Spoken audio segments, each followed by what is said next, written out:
Entonces mi hermano Julián, vea, le corresponde. Lo que no le gusta a usted. Y oramos. Amén. Oremos. Amén. Pongamos Tiempo, al sí. Señor delante. Que sea Él que nos hable, ayudándome a mí con el encargo de la palabra,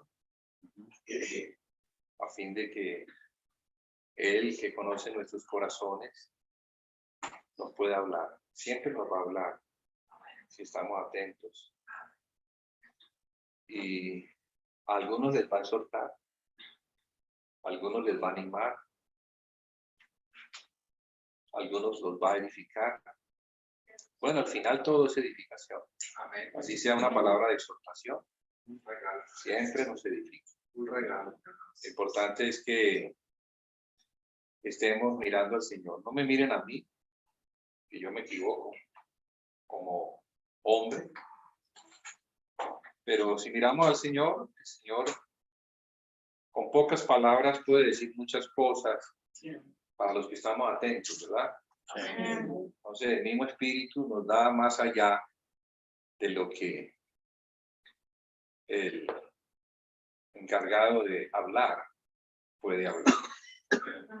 Siempre dependamos de la revelación que viene por el Espíritu.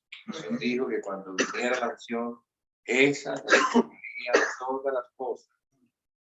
Y no seríamos enseñados como antiguamente las personas eran enseñadas.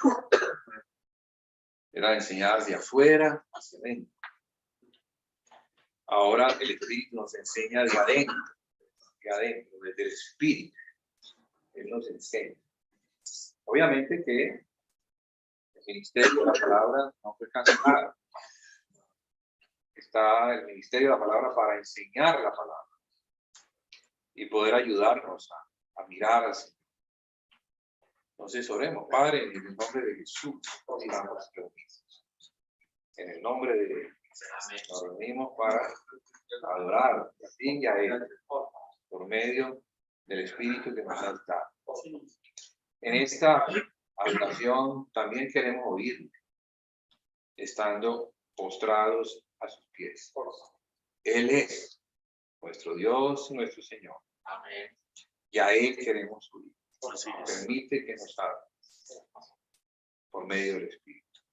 Que tu Hijo nos hable en el nombre de Él, en el nombre de Jesús. Nombre, sobre todo nombre, te lo pedimos. Amén. Amén. Amén. Bueno, hermanos, no sé de qué hablar. Pues hasta ahorita. Pero yo sé que el Señor nos va a hablar. Siempre lo hace. Siempre. Tengo como una palabra aquí que la compartí hace unos minutos cuando estábamos cantándole al Señor. Y es una palabra que está en Primera de Juan. Habla sobre la comunión. La comunión que los apóstoles tuvieron con el Hijo, con Cristo. Y que esa comunión con el Hijo nos lleva a la comunión con el Padre. Es importante que entendamos eso, ¿no? Muéstranos al Padre, nos basta, decía uno de los discípulos, porque ellos querían conocer al Padre. Muéstranos, nos basta. Mas Jesús le dijo, tanto tiempo has estado conmigo y no has visto al Padre. Él seguía sin entender. No hemos visto al Padre. Por eso decimos, muéstranos al Padre. El que me ha visto a mí, ha visto al Padre. Porque yo y el Padre somos uno. Uno. Entonces, hermanos, hoy nos hemos reunido para celebrar la comunión. La comunión que es con el Hijo, con el Padre, pero también con los hermanos. Porque al tener comunión entre nosotros, si somos uno con Cristo y en Cristo, pues también tenemos comunión con el Padre. Por Por eso Juan, entendiendo eso, dice que aquel que tiene comunión con la luz, siendo Dios luz, en el cual no hay ninguna tiniebla. Imagínense eso. Dios es luz. Y en él no hay ninguna tiniebla. Qué bueno andar en luz, donde no haya ninguna. A veces tenemos tinieblas, ¿cierto? Y buscamos a Dios para que nos ayude a tomar decisiones. No es claro para nosotros lo que debemos hacer. Pero estamos esperando del Señor la dirección, su dirección. Entonces ese estado como de incertidumbre, como de no tener luz para una determinada situación, solo la puede resolver el Espíritu Santo, alumbrándonos y permitiéndonos ver la voluntad de Dios en ese determinado aspecto o asunto de nuestra vida. Todos pasamos por asuntos, ¿cierto? Yo me encuentro pasando por asuntos. Algunos hermanos los tienen más difíciles que otros. Pero al final todos recorremos un camino, que es el camino del Señor. El Señor nos va llevando individual y particularmente a cada uno de nosotros, según lo que el Señor considera que debemos recibir, que debemos corregir, a fin de que nos vamos afianzando, afirmando cada vez más en Él, en Cristo. Ese es el camino de la fe. Hasta que Cristo sea formado en nosotros. Y Pablo dice, por lo cual todavía sufro dolores de parto, hasta que Cristo sea formado. Entonces hay como una formación de Él. Y esa formación está relacionada con el conocimiento que vamos adquiriendo de Él en la medida en que vamos avanzando en nuestra carrera cristiana. El apóstol Pablo lo dice de la siguiente manera, para que no nos quedemos en los espiritualismos, sino que aterricemos eso y lo pongamos en práctica. Eso lo vamos a unir con lo que el apóstol Juan nos quiere enseñar en su primera carta acerca de la comunión. Entonces el apóstol Pablo, el apóstol Pablo le escribe a los Efesios una epístola muy gloriosa en cuanto a la revelación de lo que es la iglesia. Digo yo, gloria a Dios porque conservamos entre nosotros esa epístola tan maravillosa de lo que es la iglesia, cómo el apóstol la recibe por revelación y la escribe para nosotros, para que nosotros también tengamos la revelación. Y la revelación está relacionada con ¿qué? Con luz. Pero también está relacionada con algo que tiene que romperse, porque hay un velo que impide que yo pueda ver. Entonces, revelación es romper ese velo de la carne para que yo pueda entrar y ver en el espíritu aquellas cosas que son espirituales. Y la iglesia es algo que tiene que ver con el espíritu. No se puede ver, jamás la vamos a poder ver en la carne. Jamás.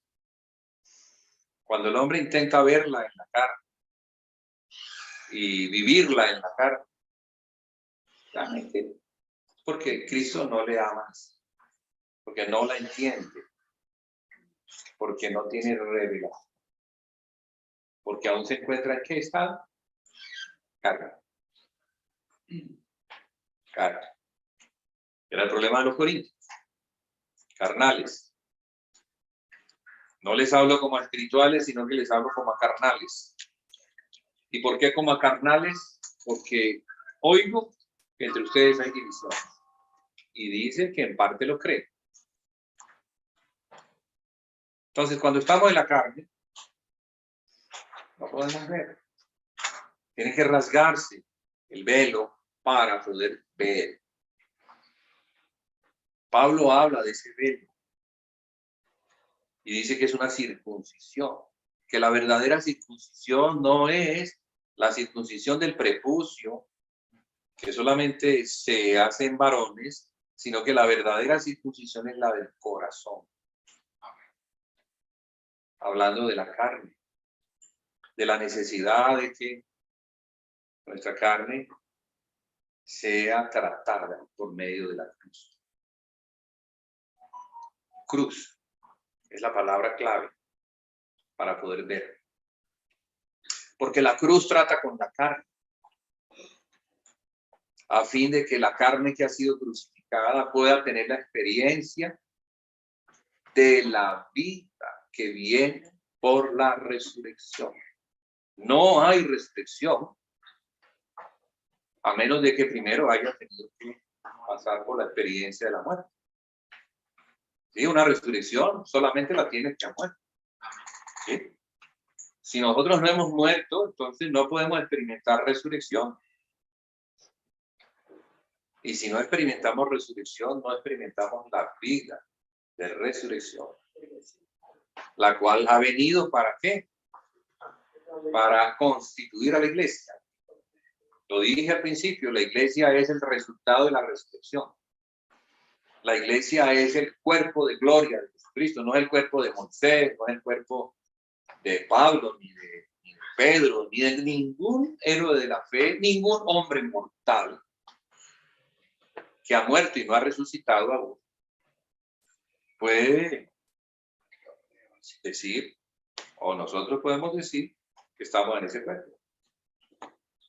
El nuevo pacto nos habla de quién, de que ya no es con Moisés, de que ya no es según el antiguo pacto, que ya no es en Aarón, el sumo sacerdote, sino que ahora es en Cristo superior a todos, incluso a los ángeles.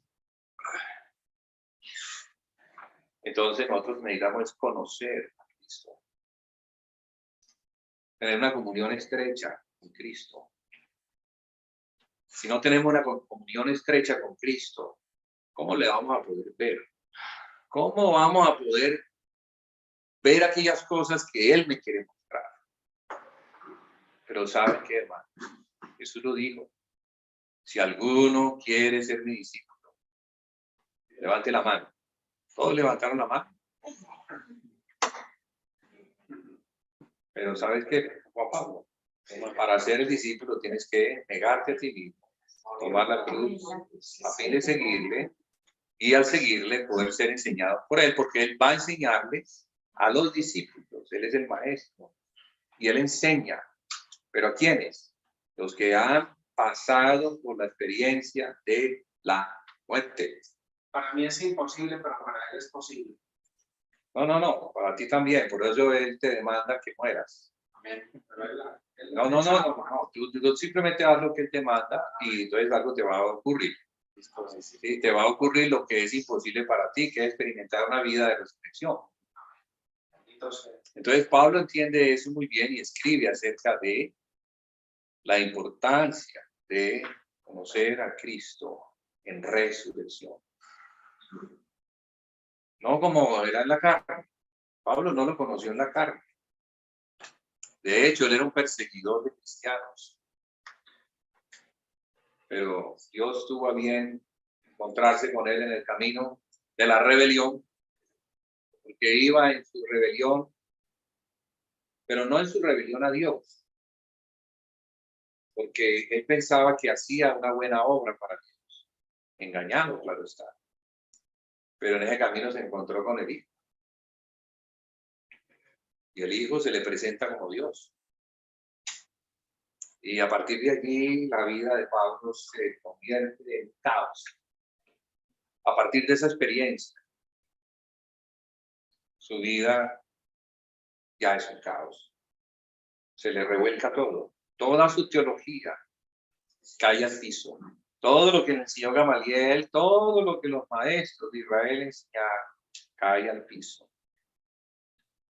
Lo más terrible es que se da cuenta que su teología le ha llevado a perseguir a aquel que es Dios. Y persiguiendo a aquel que es Dios, persigue a aquellos que son su cuerpo. Por eso Pablo habla también del cuerpo de Cristo, porque Jesús le dijo que a él era el que estaba persiguiendo.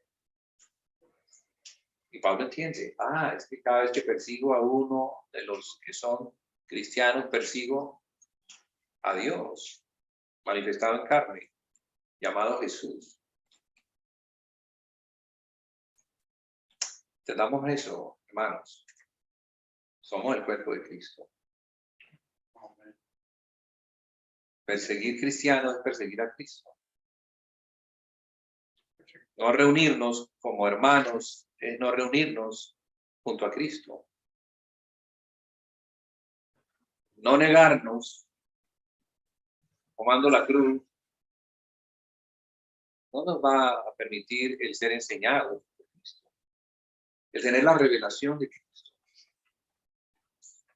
Saben, hermanos, que lo más difícil de la vida cristiana es tomar la cruz. Algo que a mi hermano Luis Gerardo le encanta, ese canto de la cruz. Vivir ahí el Señor le está enseñando lo que es la cruz. Claro. Muy bueno. Seguro, porque en su corazón seguramente le ha dicho, Señor, quiero vivir la cruz. Y esa es la oración más peligrosa de todas las oraciones.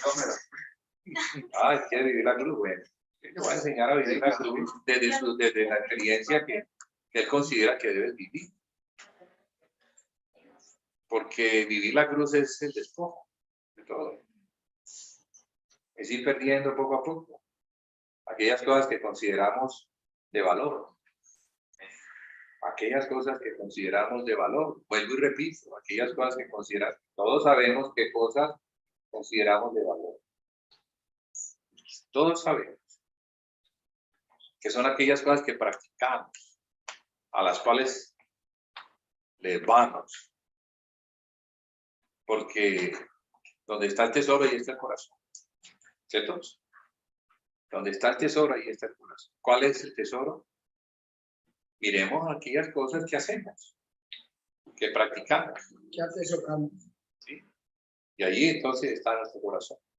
Ahora, si ese tesoro es el Señor, pues gloria a Dios. Como aquel hombre que encontró una perla en el campo y fue y vendió todo y compró el campo. Y al comprar el campo se quedó con la perla. Pero tuvo que venderlo todo. Nosotros tenemos que venderlo todo. ¿Sí? Literalmente hablando. Y significaría renunciar a todo a fin de tener la perla, que es Cristo. Amén. Es un evangelio muy duro. Yo lo reconozco. Porque yo diría que pocos lo viven. Yo no estoy diciendo que yo lo esté viviendo. No me pongo en esa posición. No, Dios me azotaría fuerte, donde yo me llegue a poner en una posición de eso. Y de pronto hasta me pondría a experimentar aquellas cosas que yo digo que estoy viviendo y no estoy viviendo. No quiero hacer eso. Simplemente decirle al Señor, Señor, yo ni sé tomar la cruz.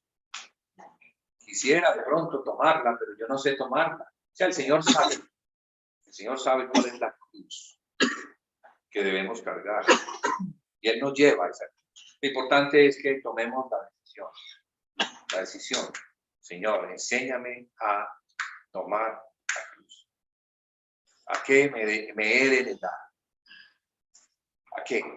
¿Qué es lo que hay en mí tan fuerte, que amo tanto, que no estoy dispuesto a dejarlo? Y todo eso, hermano, parte de la naturaleza adámica caída. Adámica caída. Cuando llegamos a Cristo, llegamos llenos de esa naturaleza adámica caída. Nos metemos en un seminario de teología, nos enseñan a ser pastor, nos dan título de pastor y luego ya somos pastores. Y no hemos pasado por la cruz. Pero somos pastores en la carne. O somos muy buenos para hablar y entonces llegamos a Cristo y nos la pasamos hablando y hablando y somos muy buenos para hablar pero en la carne. Ese hablar no es de Cristo, es el hablar de la carne. Engañoso del corazón. Ah, no, muy engañoso. Y no solamente engañoso. Perverso. También es perverso. Y no lo conocemos. No lo conocemos. Solo Cristo lo conoce.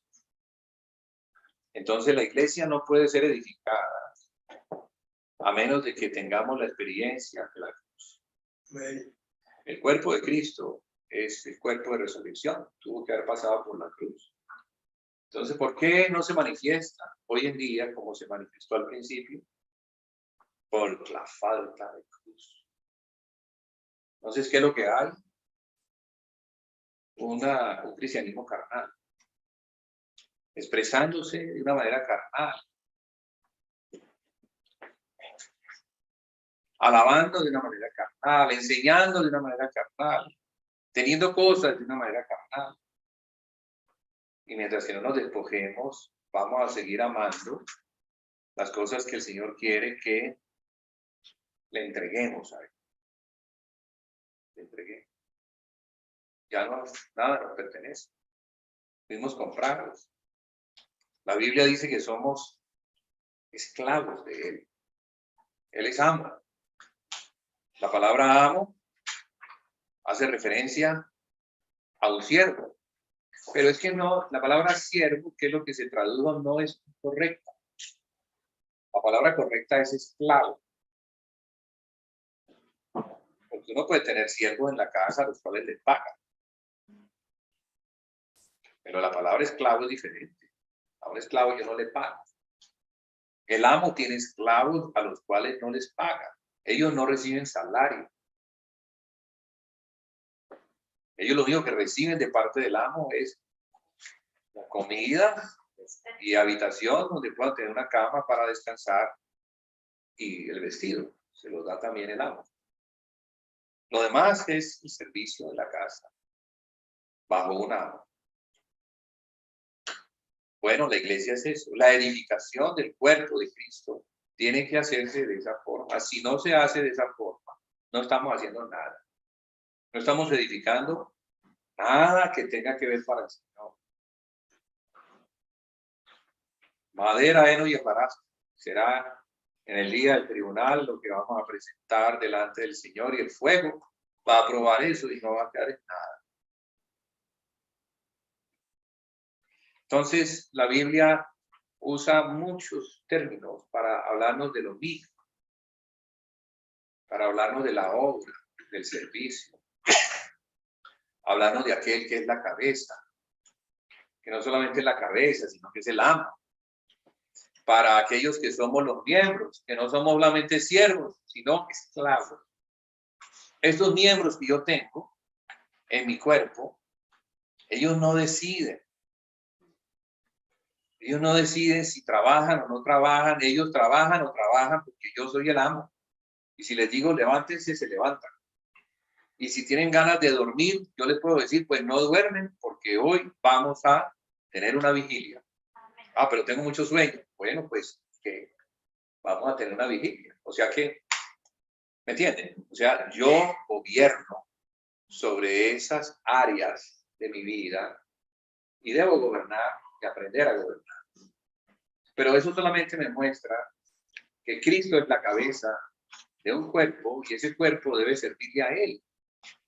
No estamos para servirnos a nosotros mismos. Estamos para servir a Cristo.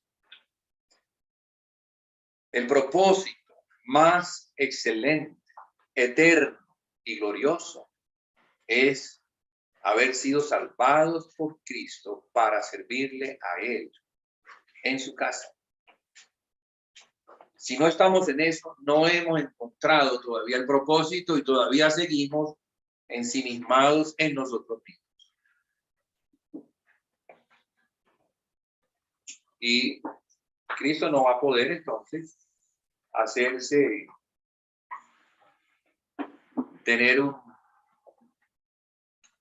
un servicio adecuado, unos siervos adecuados, por medio de los cuales él se pueda sentir.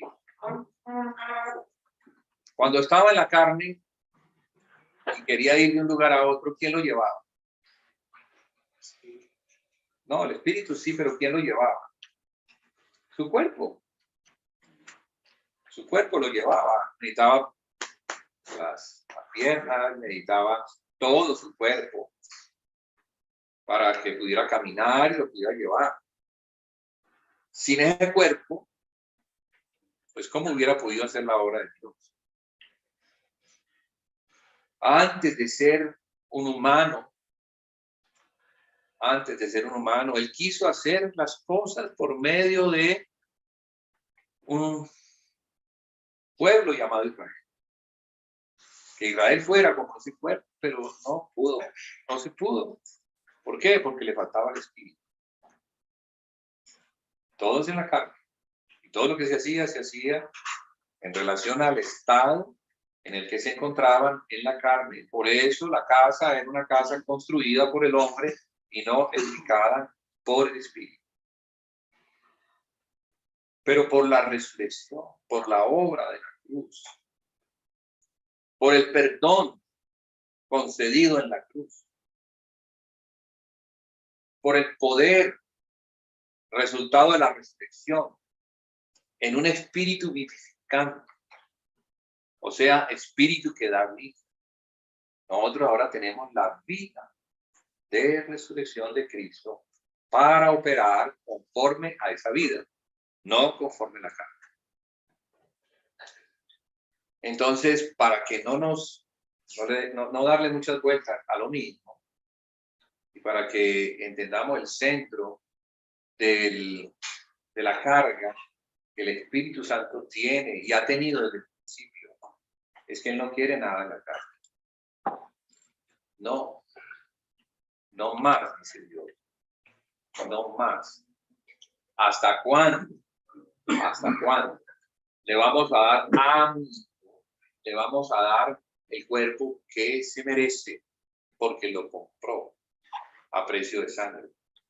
Hermanos, le costó su vida, su sangre, el obtener para sí un cuerpo nuevo, no de carne. Por eso murió. Ya no más el que vivió en carne, ahora es el que vive en un cuerpo de resurrección. Donde la cabeza se encuentra allá en los lugares celestiales y el cuerpo, ¿dónde se encuentra? Aquí. En los lugares celestiales. Estamos sentados en lugares celestiales. Pero a veces, cuando eso no lo vemos, entonces estamos en lugares terrenales. Eso es carne. Eso es carne. Y la carne es derrota. La carne está bajo la ley y se encuentra bajo la condenación del pecado. Y es Satanás el que gobierna. No es Cristo.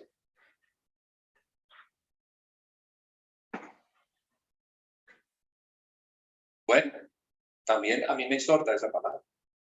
¿Cierto? O nos anima o nos exhorta. ¿Qué? ¿Nos está animando o nos está exhortando? A mí me está exhortando. Bueno, al que ya está practicando la cruz le está animando a seguir allí en la cruz. Pero el que no ha entrado todavía por ese territorio, entonces le exhorta para que no viva más en la carne. No decida conforme a su manera vieja de pensar, sino que decida conforme a la mente de Cristo. Así deben ser nuestras decisiones. Así debe ser nuestra obediencia. Así debe ser nuestra humildad ante la exhortación. Porque nos exhortan, y si nos exhortan así, en esta forma, le decimos amén, pero si nos exhortan frente a frente, no le decimos amén. ¿Nos gusta la exhortación? Entonces, si no nos gusta la exhortación es porque estamos en la mera carne. Porque la exhortación viene para humillarme, para obligarme a que me humille. Porque si yo no me humillo, Dios me humilla por medio de situaciones que no me van a gustar. Incluso enfermedades. Sí, yo creo que la enfermedad es la última etapa que el Señor usa para humillarnos. Porque ya uno en la cama, sin poder hacer nada, queriendo hacer, pero no pudiendo hacer porque se encuentra en la cama, pues eso es una humillación. Eso es como el Señor llevándome a un estado de muerte. Pero para que yo reaccione y diga, uy, ¿por qué estoy así? Bueno, porque el Señor quiere que yo reconozca que Él es el Señor, yo soy su siervo. Y debo entonces obedecer al amo. Porque ahí no viene el azote, la disciplina, las cosas que no me gustan, pero que son necesarias recibir. ¿Para qué? Para corrección. La corrección. Bueno, la corrección de Dios es buena. Porque Dios es un padre que corrige al que ama.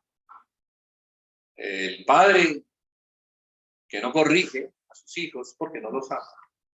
Pero el padre que ama a sus hijos los corrige. ¿Por qué? Porque si no los corrige, estos hijos se levantan torcidos y se van a perder. Entonces Dios nos ama y nos corrige. O sea, Dios no quiere corregirnos, pero nos tiene que corregir. ¿Qué es lo que Dios quiere? Que entendamos. Entendamos que no nos pertenecemos, que somos de Cristo, para Cristo. Para que Él pueda tener un cuerpo. Mira, hay una palabra que yo veo interesante en Apocalipsis capítulo 2. Y que se da después de que ellos le han vencido. Ellos. Dice, y ellos le han vencido. Usted la ha leído. ¿A quién le han vencido? Al dragón. De 7 cabezas. Que es el diablo y Satanás. El cual arrastra la tercera parte de las estrellas del cielo. O sea, él tiene un ejército muy poderoso. Pero estos le han vencido. Estos le han vencido. ¿Y cómo le han vencido? Y con eso termino. Le han vencido por medio de la sangre del Cordero.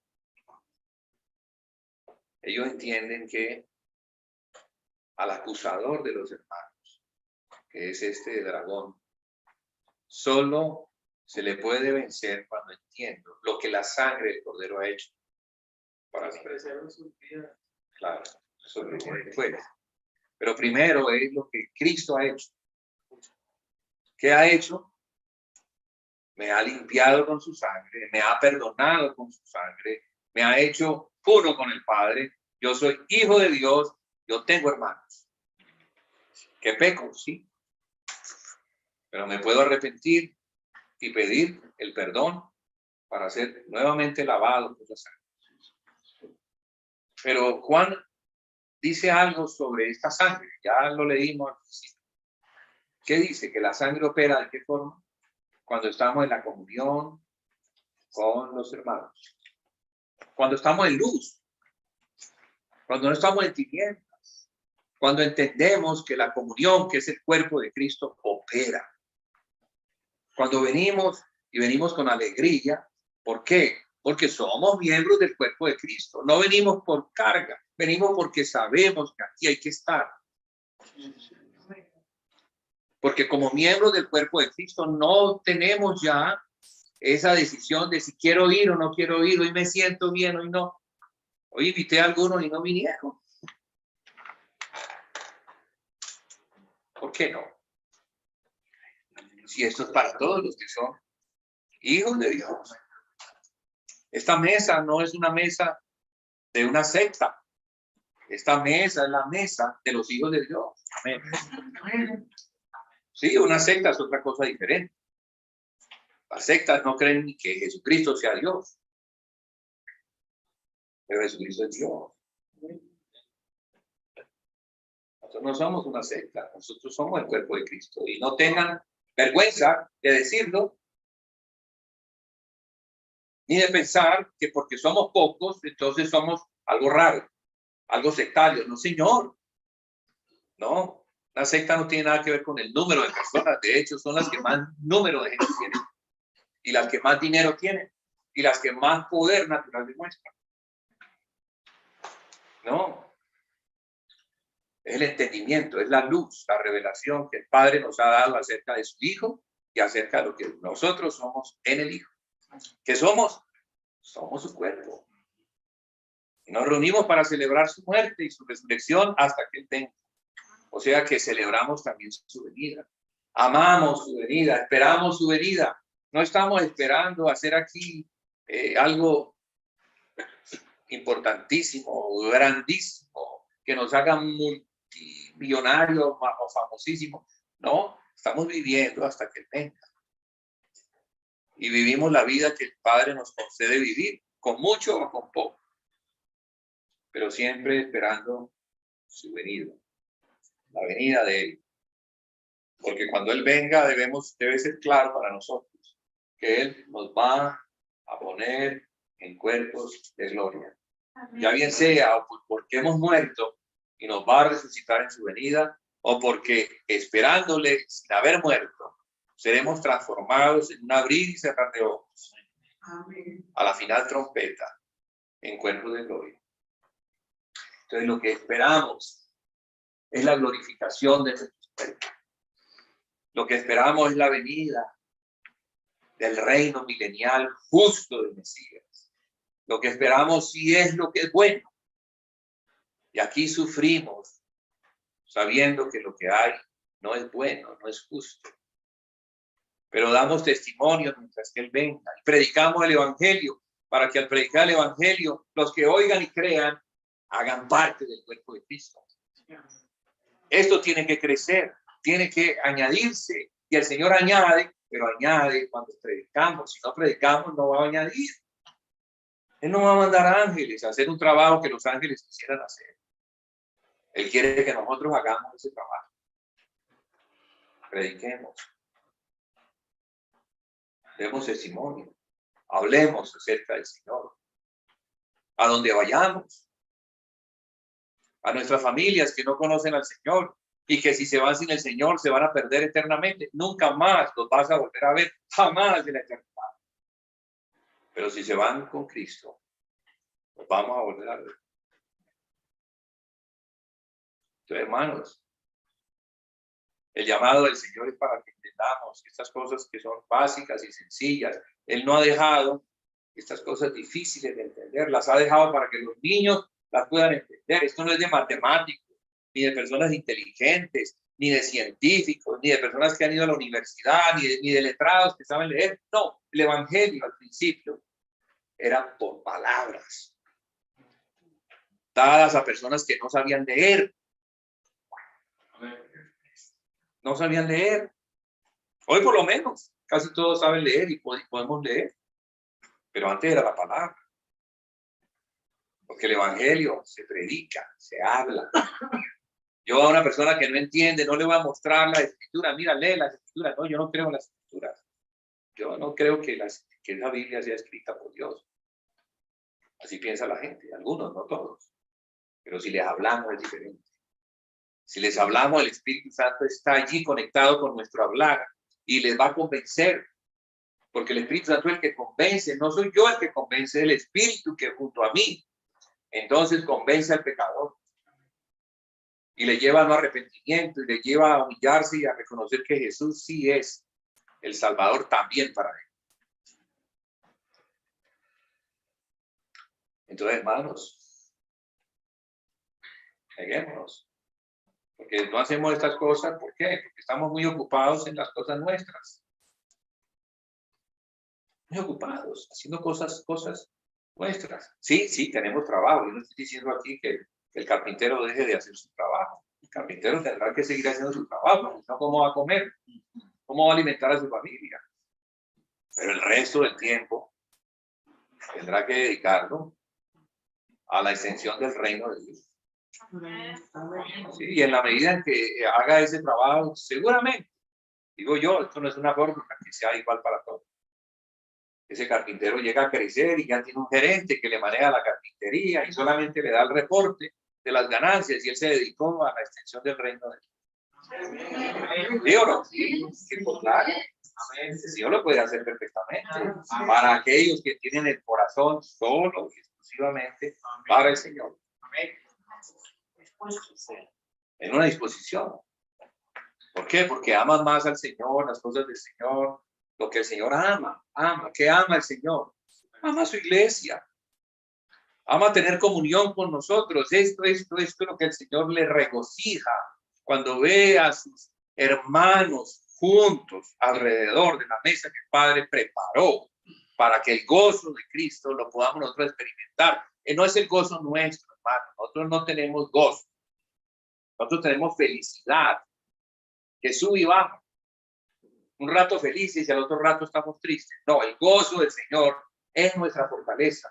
El gozo del Señor es la fuerza de Dios dada por medio de Cristo para que tengamos una fuerza inconmovible que nos permita vivir en el tiempo de la gran tribulación. A pesar de que estemos en las situaciones más malas, vamos a tener gozo.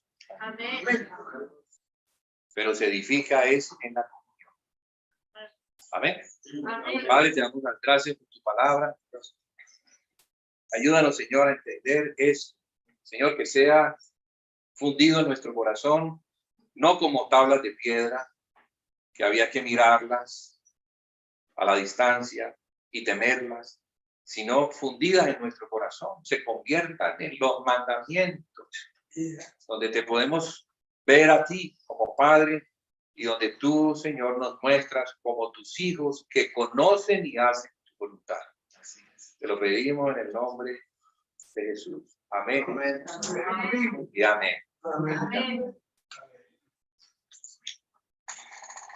Gloria al Señor, hermanos, por su palabra, pero primeramente por su amor, porque el amor del Señor es el que nos constriñe y nos ha invitado a estar aquí y a dar nuestra vida también por Él. Hermanos, esta noche celebramos la cena. No sé, el hermano Daniel si quisiera orar. Es un invitado y los invitados Venga aquí a orar. tienen el... Gracias, hermanos. Claro, mi hermano, que pueda. Bueno, del Señor y del En reverencia, hermanos. Coge el pan.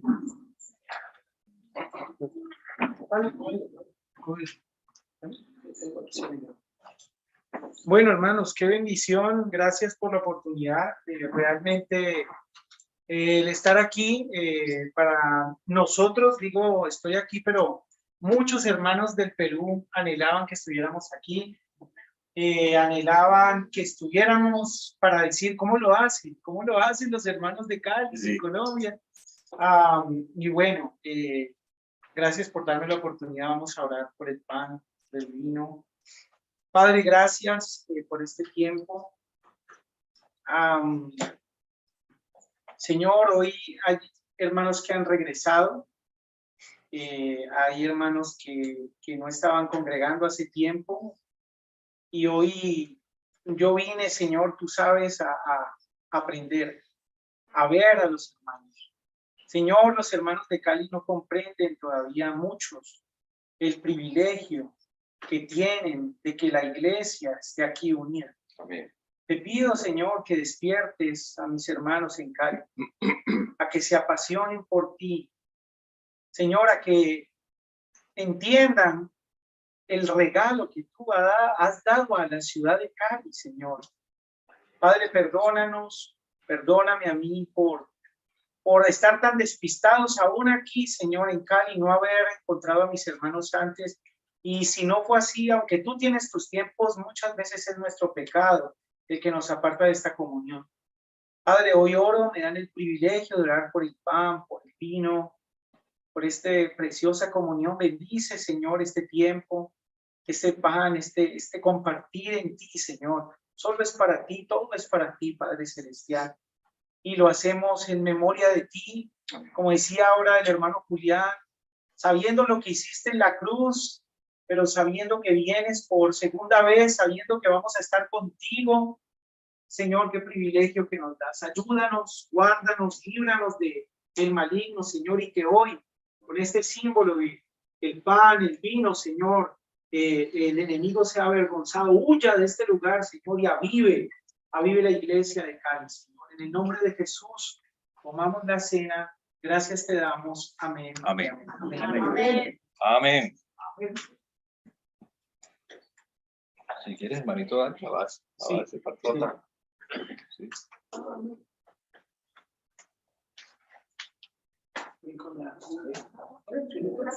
Ok, yo te acompaño con el vino.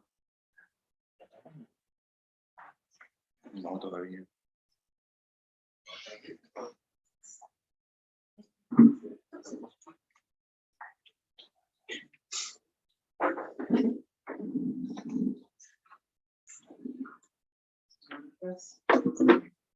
Mis presencia de brillar de ángeles, ellos aquí, Señor, los llamamos en nombre de Jesús,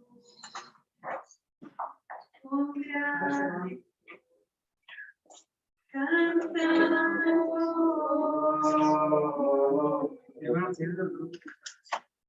Aquí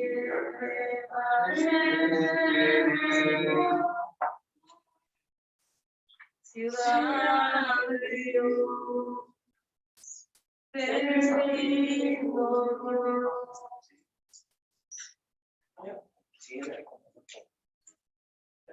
Ya todos tienen pan.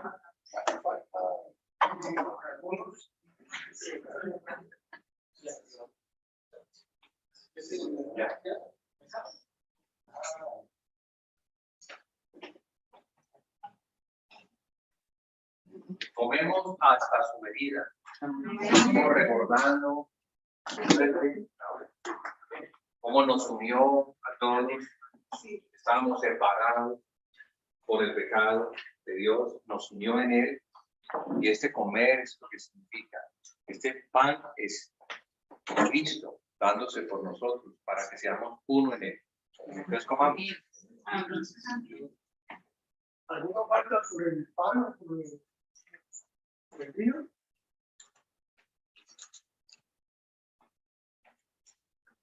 La copa que bebemos, la cual tomó Jesús después de cenar.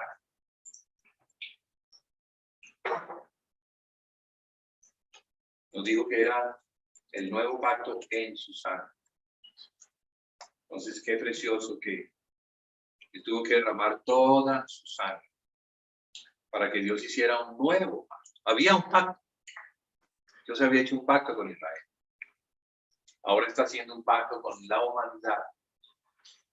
La muerte de Jesús abrió puertas que estaban cerradas para que el resto de la humanidad también pudiera ingresar por medio de Cristo a la casa de Dios. Bebemos entonces la copa del nuevo pacto. En esta Él nos incluye su vida. Nos incluye para que tengamos esa vida. Él.